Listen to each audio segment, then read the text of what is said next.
getting answers for Western Massachusetts. This is Western Mass News. So wet commute this morning to kick off the work week following heavy rain and wind early this morning. Thanks for joining us. Welcome to Western Mass News at 5. I'm Chris Pisano. And I'm Abby Carnevale. We start this hour with team coverage following heavy flooding in some areas across our area. And we've got crews set up all over the region ready to bring you the latest on weather issues and flooding. But we begin with meteorologist Jana Brown. Jana, is there any more rain headed our way? No, guys, the storm system has finally lifted off to the north, and we are done. Rainfall totals are still coming in, though, and they're pretty significant. West Hampton and Shelburne Falls both picking up over 5 inches of rain from today. A lot of it fell this morning. It caused so many washed out roads, and then we've got all this runoff causing local river, creek, and stream flooding that could be ongoing for the next few days. Agawam, Westfield, Northampton, Holyoke all checking in at over 3 inches. And this comes just a week after we got hit with another round of heavy rain where we saw similar rainfall totals. What was different about this one, we got the wind this time. Last time we missed out, but this time we had some gusts between about 40 and 50 miles an hour. Only a few wind reports from our area. Most of the big wind was reported out closer to the coast. Blue Hill Observatory picking up a wind gust of 84 miles an hour today. So it's a big storm system that's been impacting everyone in New England. Now, currently, we do still have a flood watch up for the Pioneer Valley. It's mostly just due to residual runoff for those local rivers, creeks, and streams, and additional flooding that could occur. We're likely to see that expire tonight, and all of the wind advisories have been canceled early. Meanwhile, we broke a record high today. No shock there if you were outside at all. 66 degrees for the high, shattered the previous record of 54. Right now, the radar is free and clear of any wet weather. Cloud cover's even clearing out a little bit. We should go partly cloudy for a while, but we've got some snow and rain showers coming down from the north and west. Lake effect is already kicking in behind the system. So Berkshire County, you may get a few flurries and snow showers overnight. We're down to about 49 here in Springfield, but the wind is making it feel a little bit colder. Back to near normal temperatures. I mean, tonight we're going to be dropping back into the 30s, but most staying above freezing. Black ice, not really a concern. And we go into a stretch of dry weather that looks to last a while. We'll talk more about it in just a few minutes. Back to you guys. Jana, thank you. And we turn now to things in Florence, where the rain flooded multiple areas, including a bridge off Meadow and Spring Streets. And that's where Western Mass News reporter Daniel Santiago joins us live after witnessing an intense rescue mission for someone trapped in the water. Daniel, what can you share with us? Well, Chris, Abby, I have been in the Northampton area all day trying to see the damage caused by the rain firsthand in these parts of Western Mass, when out of nowhere we noticed a car trying to cross the bridge that's right behind me and then getting trapped by the water. As you can see in this video captured by our Western Mass News cameras, the car got dragged by the water, and then it quickly started to get submerged by the water, which started to rise as more rain poured down quickly. Both our photographer, who is behind camera right now, and someone who was jogging in the area at the moment called 911 immediately. Moments after, the Northampton Police and Fire Departments sent officers to check the scene and offer help.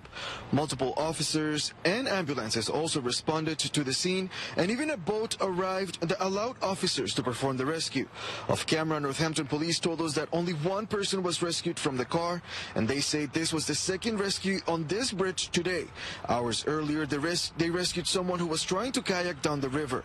Minutes before the second emergency and rescue, we spoke with neighbors in the area who were already concerned about the rapidly moving waters and the levels quickly rising. It was almost impassable in my SUV. Like, it was that high already. So the level is rising. There's no walking this way. This is deep water across Meadow Street that is rushing, and it would be really unsafe. It's important to note that authorities are recommending caution when driving in a storm. And if you encounter a flooded area, do not drive through it, as you never know how deep the waters could be or when a gush of water is going to come and hit you. Reporting live in Florence, Daniel Santiago, Western Mass News. Daniel, thank you for that live report. And our team coverage turns to Greenfield, where a state of emergency has been declared following heavy rains there.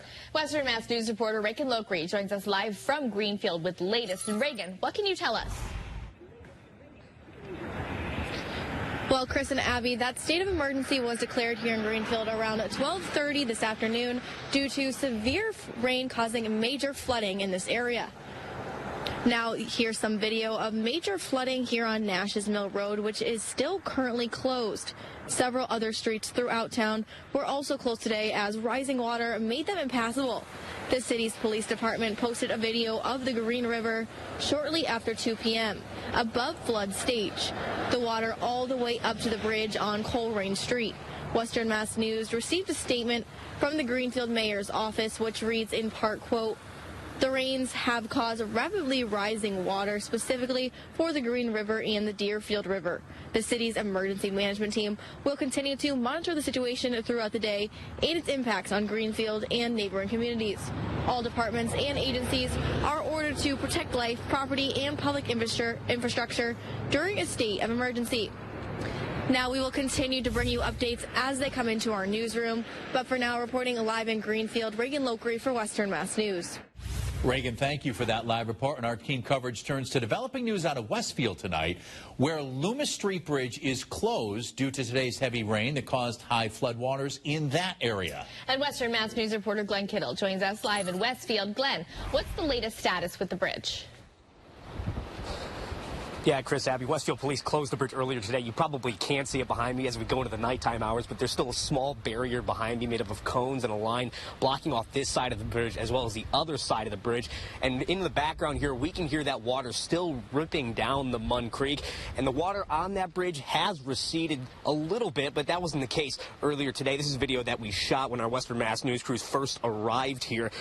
Now, cars slowly made their way across that marsh of the bridge as the high floodwaters created that on Loomis Street. We caught up with Westfield Department of Public Works Director Francis Kane, who tells Western Mass News they'll have to wait until the water recedes even more to reopen this bridge. There are some requirements we have, given the condition of that bridge, that when we do get high water events like this, that we need to shut the bridge down. When the water recedes, an inspection will be made to make sure that the bridge is, sound. Now, in the meantime, Westfield police are asking the public to take to George Loomis Road to North Loomis Street to access Honey Pot and Loomis Ridge. Now, Westfield police report that it could take days in order for this bridge to reopen. Reporting live in Westfield, Glenn Kittle for Western Mass News. Glenn, thank you for that live report. And our team coverage moves to Wilbraham, where a tree fell and blocked Bartlett Road. Take a look. When our Western Mass News crews arrived, crews had just finished clearing part of the tree that blocked the street. You can still see the trunk there in that video. Wilbraham Department of Public Works Director and Town Engineer Tanya Caparello providing us with a statement, reading in part, quote, "We had calls from the police department and residents about trees and limbs that fell onto the road. We had about 10 or 12 locations that we had to respond to from this morning." Caparello goes on to say it will take them a few days to finish clearing up catch basins across the town. However, for the most part, they're in good shape with just minimal damage. A 2-alarm house fire in Wales this morning has left 2 people injured. According to the Wales Fire Department via the state's Department of Fire Services, crews responded to Stafford Holland Road just before 8 and saw heavy fire at the front of the home, and 2 older residents did escape, one with the assistance of a neighbor, and both residents suffered serious injuries and are receiving treatment, while the neighbor suffered minor injuries. And crews say high winds hindered their operations, but the fire was out by 11. The cause of the fire is now under investigation. The holiday travel week is off to a stormy start. Western Mass isn't the only area in New England under various rain, wind, and flooding alerts for today. Airport lines are growing longer due to schedule impacts and at least one ground stop temporarily in Boston. It's all reminiscent of last year's holiday week travel chaos that started with storms. Western Mass News correspondent Laura Aguirre has more. Went inside, opened the door, all kinds of smoke, debris. My son was having a minor panic attack. Tim Walsh lost 3 vehicles to a massive tree falling across his Massachusetts driveway. He's one of millions along the eastern seaboard coping with heavy rain, damaging winds, and flooding over the next several hours. Forecasters say most flood watches and wind alerts across the region could ease by Monday evening, but the northern East Coast, Massachusetts up to Maine, could stay drenched through Tuesday morning. This also means air travel delays. At one point Monday, more than 2,500 flights were delayed or canceled in the U.S. It was around this time last year that bad weather touched off a massive 10-day scheduling meltdown at Southwest Airlines. Let me be clear, we messed up.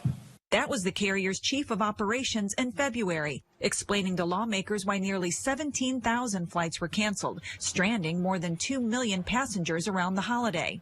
Now the Department of Transportation is leveling a record $140 million fine against the carrier, citing several violations, including inadequate customer service and refund delays. Southwest says it's pleased to have reached a settlement with the DOT, calling it consumer-friendly and committed to customer service in a statement to CNN. This sends a message that every airline has to make the proper investments in having a good enough system and good enough customer service. Systems and service that may be put to the test as the holiday week gets off to a rainy, rocky start. I'm Laura Aguirre reporting. Coming up on this Monday, retired Supreme Court Justice Sandra Day O'Connor laying in repose inside the highest court today ahead of her funeral proceedings. We'll have more on how she's being remembered and honored after the break. Plus, the Biden administration wants Congress to pass a national security supplemental request, which has billions in funding for Ukraine, Israel, and U.S. border security. What exactly the holdup is next. And it does look like flood warnings will continue for some local creeks, rivers, and streams, possibly into tomorrow. We'll take a look at some of those local numbers coming up next.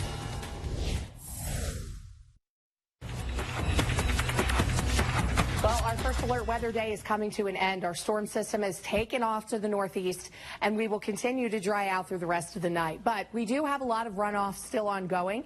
A lot of these rivers, creeks, and streams locally are cresting or getting close to their crest, so we do still have flood warnings up for these areas that are dealing with these very swollen and very rough rivers, too. Just seeing some of the video that's been posted on social media, it's pretty shocking. I mean, it looks like river rapids, even on the smallest creeks and streams. Now, we do have a couple for you just to show you what some of the levels are at right now. Some of the, like the Connecticut River right now is actually doing pretty good. A lot of it's running very high, but I don't have any reports of flooding on the Connecticut at the moment. Westfield River at Westfield is currently above flood stage with minor flooding. Same for the Mill River at West Deerfield and Northampton. The Hoosick River in Williamstown is above flood stage as well, with an expected crest coming shortly, if it hasn't already, close to 12 feet. Occurring again today with some moderate river flooding. So it's a powerful storm system. It brought some pretty big rain to everybody in the Northeast. But, I mean, that flooding went all the way down to the Carolinas and Florida. So this is a monster of a storm. And, you know, if this was 20, 30 years ago, this could have been a big winter weather maker, but the way things are currently, I mean, the cold air was impossible to come by despite the strength of the storm, which is really shocking for this time of year. So it's quickly lifting off to the north. There is some colder air dipping down behind it. We've got an upper level low, plus we have some lake effect that's already begun out across the Ohio Valley. That will be impacting the Berkshires later tonight and tomorrow, but you're not expecting much. The wind direction isn't perfect for big lake effect and mountain effect snow. So if you do get some snow showers and flurries, that's all you're really talking about. Maybe a ½ inch in the Berkshires, but that's about it. Temperatures continue to drop tonight. It stays breezy. We have some partial clearing. Cloud cover is still going to be hanging tough, though, even as we continue into Tuesday. We'll call it partly to mostly cloudy. We're back to the 30s overnight. Some wind chill, but nothing too bad. Wind will stay at about 10 to 20 miles an hour overnight. Tomorrow, more cloud cover for the Berkshires and hill towns. I think we'll be partly cloudy for the valley. We start off mid-30s in the morning and climb right back to the low to mid-40s for the afternoon. Some colder spots in the Berkshires, of course, because of that west-northwest wind shift tomorrow. So, you know, Pittsfield, 34, 35 degrees. That's as warm as you're going to get. So coming back to normal. Meanwhile, the valley ending up lower to middle 40s. That's above average for this time of year. Then we hit tomorrow night. Fair skies expected, and we've got a lot of sunshine on top the rest of the week. Drier air begins to build in tomorrow. Still seasonably mild. We should be in the 30s this time of year for highs. The breeze will make it feel that way, though. West-northwest tomorrow at about 10 to 20 miles an hour, so still a little blustery from time to time. Wind comes back down on Wednesday, back to about 5 miles an hour. Then we have a weak cold front coming through Wednesday night. Behind it, there's little to no precipitation with it. But then behind it, we have a wind shift back to the northwest. It will be a colder air mass. We'll have this nice temperature dip falling back into the 30s, and that should last into the start of the weekend. But it does not go all the way out to Christmas Day. So looking at your 10-day forecast, we have dry weather through the start of winter. It gets a little bit colder following the official kickoff to the winter season, but still very dry. Might have a few flurries here and there, but honestly, I think it's too dry for even that. Christmas Eve, temperatures will be dropping back down into the 20s, and then Christmas Day, we're talking mid-40s for a high and light breezes. That's not bad for the kiddos to take their new stuff and head outside and play and enjoy it. But then our next system is on tap for the mid part of next week, which looks to be another rainmaker. Chris and Abby. Thank you, Jana. The Biden administration wants Congress to pass his national security supplemental request, which has billions in funding for Ukraine, Israel, and U.S. border security. However, the package, which was introduced in October, remains at a standstill. And Democrats and Republicans in Congress are working to come to terms on the U.S. border before the holiday break, and time is running short. And President Biden says providing more funds for Ukraine's war against Russia is necessary to some extent because of the U.S.'s own national security. Republicans say they won't budge on the Ukraine support unless changes are made to the immigration process. And among the proposed changes discussed, increasing the credible fear standard for asylum seekers and boosting the use of fast-track deportation procedure. The late Justice Sandra Day O'Connor, the first woman to serve on the Supreme Court and an unwavering voice of moderate conservatism for more than 2 decades, is lying in repose in the court's Great Hall today. O'Connor died December 1st at the age of 93. Her casket was carried up the steps in front of the court, which was lined by her former clerks and passed under the iconic words engraved on the pediment, "Equal justice under the law," before then being placed in the court's Great Hall. Funeral services are set for tomorrow at Washington National Cathedral, where President Biden and Chief Justice John Roberts are scheduled to speak.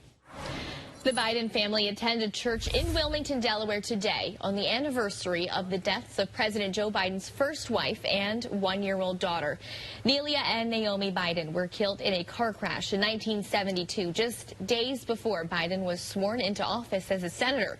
President Biden, First Lady Jill Biden, Hunter Biden, and his family, and the first couple's daughter Ashley spent about 45 minutes inside St. Joseph on the Brandywine Roman Catholic Church. Then they walked to the gravesite of Nelia and Naomi Biden out of sight of cameras. And today marks the 51st anniversary of their deaths. And a quick look at traffic on the viaduct. It is almost 20 minutes after 5 on this Monday. It looks like there are some cruiser lights there towards the bottom right of your screen. I can't tell if that's on the viaduct or Columbus, but either way, certainly the southbound lane is slowing a bit. Northbound lane's running freely. We'll be back in 2.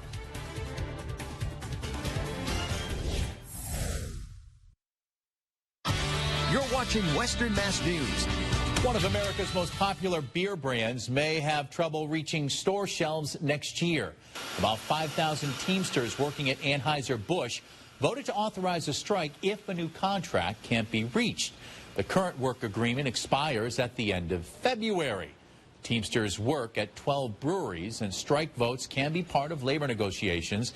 Many, though, never materialize into an actual strike, but sometimes they do, like the strike against all 3 domestic automobile manufacturers that lasted weeks. Anheuser-Busch has seen a large drop in sales this year. A deal has been reached for Nippon Steel, Japan's largest steel maker, to buy U.S. Steel for $14 billion. U.S. Steel was once the world's largest corporation and a symbol of American industrial might. But these days, U.S. Steel isn't even the largest American steel maker. This new deal is the latest step in the gradual decline of the iconic 122-year-old company, and the agreement would allow U.S. Steel to retain its name and keep its headquarters in Pittsburgh. However, the agreement could face opposition. Coming up in your health news, the U.S. Food and Drug Administration recently approved new therapies for sickle cell disease. The latest on what those new therapies are when we come back.